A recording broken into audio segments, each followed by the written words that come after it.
Assalamualaikum warahmatullahi wabarakatuh. Perkenalkan, nama saya Gilang Satria dari Sistem Lingkungan kelas B, NIM D600220191. Menceritakan tentang limbah berserakan ya, atau sampah. Sebelumnya kita kembali lagi ke lingkungan. Lingkungan sendiri itu merupakan kebutuhan dan sumber kehidupan berbagai makhluk hidup, sehingga tanggung jawab masyarakat dalam menjaga lingkungan merupakan hal yang utama. Pencemaran suatu lingkungan merupakan perubahan tatanan lingkungan yang diakibatkan oleh aktivitas kehidupan sehari-hari manusia atau proses yang terjadi secara natural atau alamiah.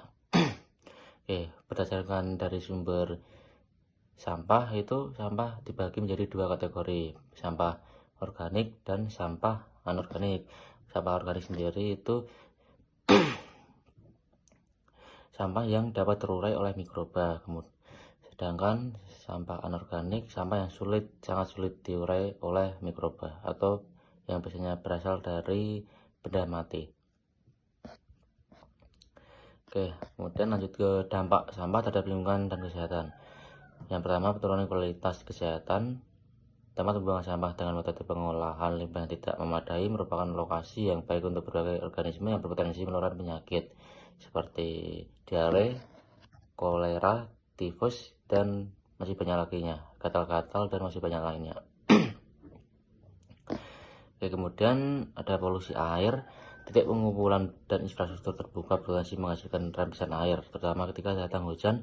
Air dapat menyebabkan daerah sekitar tercemar apabila mengalir ke dalam tanah atau saluran.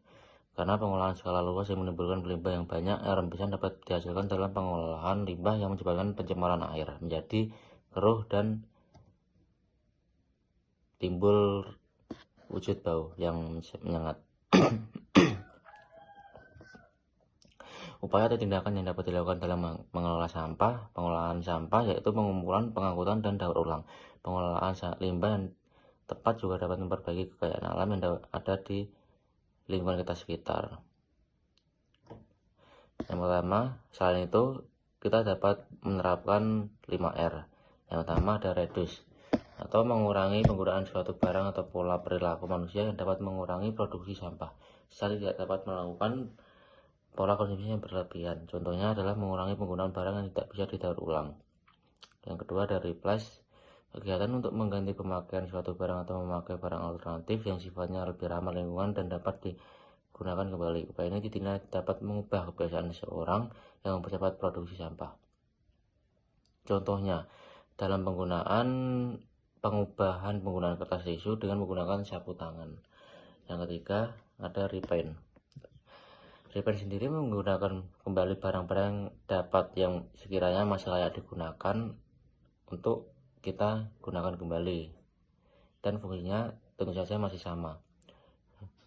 Kemudian yang keempat ada recycle. Recycle itu kegiatan mengolah kembali atau mendaur ulang.